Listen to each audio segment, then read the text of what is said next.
Hey guys, it's Adam from LUCIDPIXUL, and I am so incredibly excited to bring you the art of my favorite animated film of all time. Yes, a very prestigious title, The Iron Giant, by my favorite animation director of all time, and one of my big inspirations in life, Brad Bird.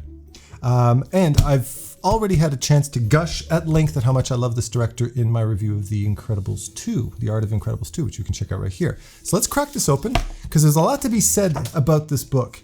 Namely because there's a lot said in this book. A lot of art books, you'll notice, are very often, well, the art speaks for itself type of idea. Let me get this centered nicely for you guys, okay? The art speaks for itself kind of thing, where not a lot is said, but a lot is shown. In this particular book, there's a lot said because of how many life experiences were shared. And The Iron Giant is a testament to a very difficult work situation where Brad Bird needed to produce a film with a third the budget in half the time because 3D was such a big thing. They weren't really offering that kind of support to 2D animated films. So he had to work under those kinds of restraints and had to trim the fat, had to adapt, and had to work with what he had. And the discipline he learned in the making of this book, in the making of this film, was something that translated into later films, like for instance when he was working on The Incredibles. If you look at the making of The Incredibles, the behind the scenes DVD, there's a conversation he has with an accountant where the accountant's just sitting there in his state of accountancy panic, and he's saying, I'm just trying to get across the finish line. I'm just trying to get across the finish line. And Brad Bird looks across him in the cafeteria and goes, I want to get across the finish line first place. And that was his attitude. I don't care what I have. I want to make something magic out of it. And Iron Giant is probably one of the most iconic, legendary animated films of all time for that reason. So right away, I'm gushing. Oh yeah, and I apologize for the way I'm dressed today. We're going through a heat wave and it's 100 degrees Fahrenheit or 35 degrees Celsius. So you're gonna have to deal with a little bit of skin today because I'm melting and I don't have air conditioning. Now, one of the things that, one of the challenges that Brad is describing in this is the fact that the world had kind of grown a bit tired of these musical Disney films. I'm not hating on Disney, I love Disney, but you could see that people were kind of getting tired of the Beauty and the Beast and the Little Mermaid type of thing, and Aladdin, where it was all these musical styles. And the animation industry, I remember working in animation at the time, we're really dealing with how do we create content that doesn't rehash this formula because people are getting sick of it. So it was an added obstacle that he had to deal with in the making of this. Now, right away, one of the things that you notice in the sketches, you can feel this reflected in the artistic style, the color palettes, the character designs, and the literal name of the world, the environment that they live in, the town of Rockwell, is an homage to the great artist Norman Rockwell, who is one of my favorite artists. And just living in this Rockwellian world immediately creates this feeling of nostalgia, of Americana, of history, and a lot of happy times came from that. The reason why Brad Bird wanted to tap into this was because it taps into the warmth and the comfort and the storytelling aspect of Rockwell's work. So it resonates throughout the entire piece. Now, when we get into The Iron Giant, there are several things that needed to be explored. Designing the Iron Giant in a way that made him look robotic, yet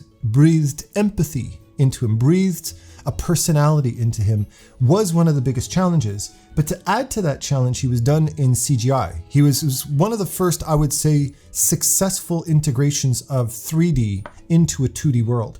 And one of the techniques that he ended up having, one of the things he had to discover in the process of doing it was to create imperfections in his design.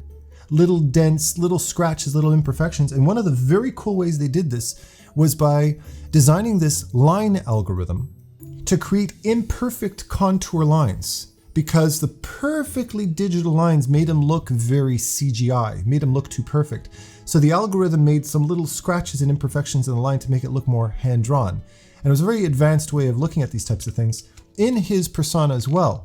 And through the process of designing him, they needed to accomplish a few important things. They needed to make him simple enough that he wasn't too anthropomorphized in the sense that he looked too human. He had to be robotic, but at the same time, had to be expressive.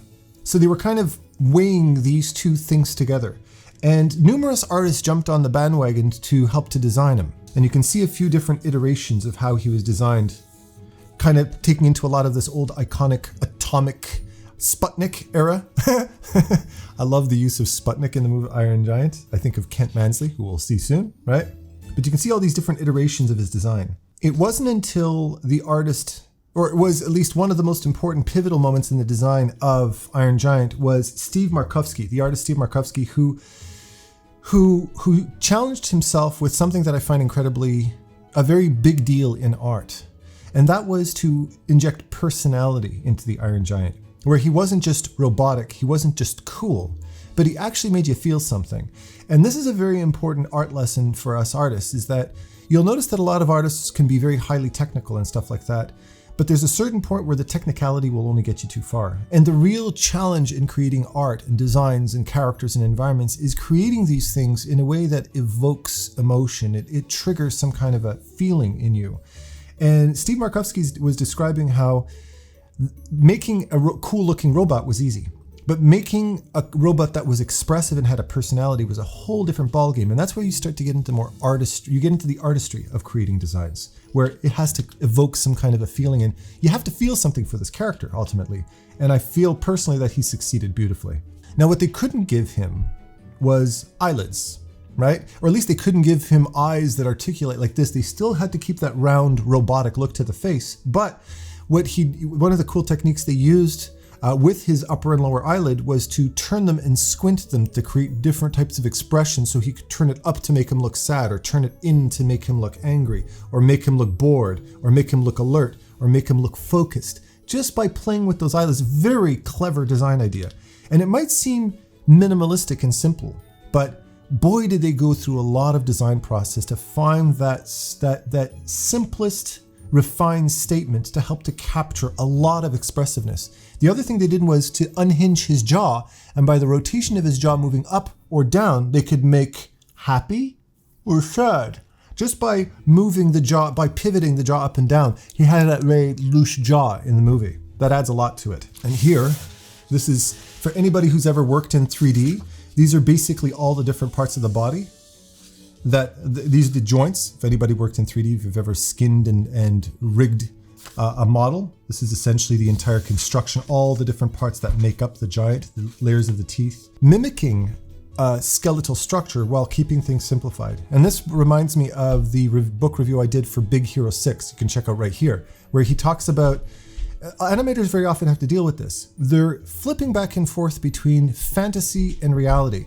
And in Big Hero 6, they were talking how they had to take the iconic San Francisco architecture and the textures of the bricks and everything like that, but minimize it and offset it to give it a little bit more of an organic and readable from a distance type of perspective. They didn't want the hyper dense textures because that would push it too much in the realm of the real.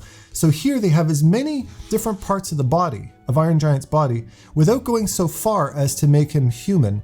It's enough to give him humanized articulation while simplifying the design to make it more readable in an animation context. Now, of course, we have our beloved Hogarth Hughes, Hug, and designed by Tony Fucilli, of course, and you can tell. You can always tell when you look at Tony Fucilli's designs. They're very, you can immediately recognize them. And what's really cute about this is that I can identify with this character they captured his personality so perfectly. Hogarth in the movie plays a 9-year-old boy. I have a 10-year-old girl and a 7-year-old boy, and or a 6-year-old boy. And it's amazing how perfectly they captured what it is that makes a child like that a pain in the ass, but so lovable you can't get mad at him, you know? Like how Hogarth will bring a squirrel into the diner and all hell will break loose because he wants to keep him as a pet, because he's just a sweet kid who wants to have a pet. But that squirrel terrorized an entire thing. Or eating junk food at night when he's not supposed to, or climbing up on a roof because he's trying to investigate the suspicious sounds outside in the forest. This is something that a 9-year-old would do. And as any parent who has a kid that age, it's very endearing. Now, one of the things I'll bring into this as well, from a character design, from an artist perspective, a lesson to you is we focus too much on perfection. And something, again, referencing another book, if you look at the Spider-Man, the book, the Art of Spider-Man, you can check it out right here, how the artist made a point of offsetting different body types, not having these perfect idealized body types, but having quirks. And in all of Brad Bird / Tony Fucilli / Disney Pixar type of films, what you have is, to create character, you need to inject a little bit of imperfection, crooked teeth, hairlines that are slightly off, quirky, jaw lines, clothes that are a little bit offset or don't fit properly. All of these imperfections are actually what define us as people. It's not in our perfections, it's in our imperfections. In the scene where Hogarth goes to investigate, I just want to pay homage to my personal favorite animated moment in Iron Giant. It's the scene, everything about the scene is perfectly done. It's the scene where he hears the sound outside, he's watching the horror movie, and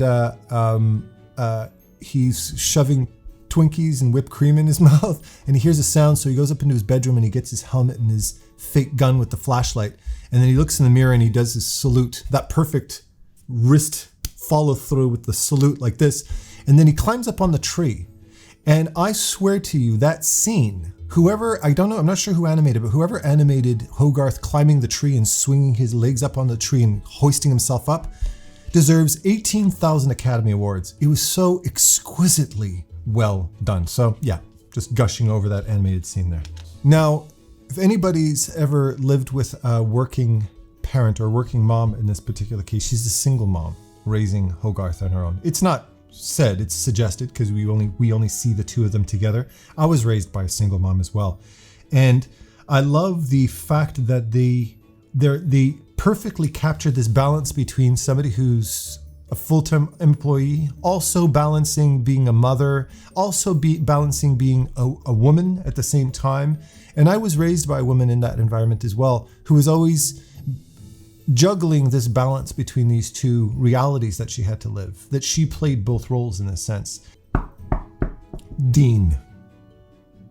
I heart Dean, my favorite character in the film, for multiple reasons. Number one is he's a super cool cat, right? He's just a cool character. He's very compassionate. He's cool. He's understanding. He's patient with Hogarth. He puts up with his bullshit. He lets him crash in his house, but also because he's voiced by my favorite singer of all time, Harry Connick Jr. I raised myself on his music. So the very fact that he's voiced by him just adds that extra layer of affection that I have for the character, and how they captured this perfectly cool but good role model type of character, spot on. Now, of course, Dean's also artsy, right? He's also an artsy-fartsy type of character, so it's this kind of juxtaposition between him working in a junkyard, at the same time having this artistic passion. My second favorite character in the movie, Kent Mansley, the conspiracy theorist who works for the FBI, who takes his shit far too seriously. I kind of attribute him to, he's got a little bit of the quirky, takes his shit too seriously side of him, like Mulder does from X-Files, another character that I absolutely love, one of my favorite shows of all time. The redhead, right? Kind of lives in this world of conspiracy, but completely, utterly lost in it. He's lost his mind in his pursuit of it, but he's very lovable in that. There's a certain amount of endearingness to the character at the same time. You like him as a character. He's funny, he's quirky, he's over-enthusiastic about his job, but he isn't completely a bad guy until the end when he kind of crosses the line. I really love this character. And lastly, I'm going to end on this piece because, of course, I can't make these videos 19 hours long. But trust me, I could shoot my mouth off for days about this film. I am such a huge fan. And I'm just going to end on this piece just because it's pretty and it makes me happy. I'd love to print this and put this on my wall. And to this, I just want to close in saying that this film is a reflection of a team of artists and a director that worked under very difficult circumstances. They had very little money, even less time, and much less support than they normally would had 3D not jumped in and taken over. But Brad Bird and Tony Fucilli and the small team of people that he put together to direct this film and produce this film supported each other. They stuck up for each other. And as such, they weren't there to compete against each other on who's the better artist and who's the better director. They were there to support the person next to them. And as such, this film ended up being a testament to the love and care that we truly have for each other in times of diversity. And in this time where we're suffering and we're stuck at home and we feel a little bit lost, we might be feeling stressed and upset and having a hard time because we're worrying about our future, what our life is going to be moving forward. But I implore you to do what they did in this film. Step outside of your own needs and look over at the person next to you and ask them, what can you do for them? How can I make somebody else's life happier? And you're going to realize that it will feed your soul at the same time and put a smile on your face. All right. So with that said, thank you very much for joining me on this very passionate review of Iron Giant. And I love you all with all my heart. Take care of yourselves.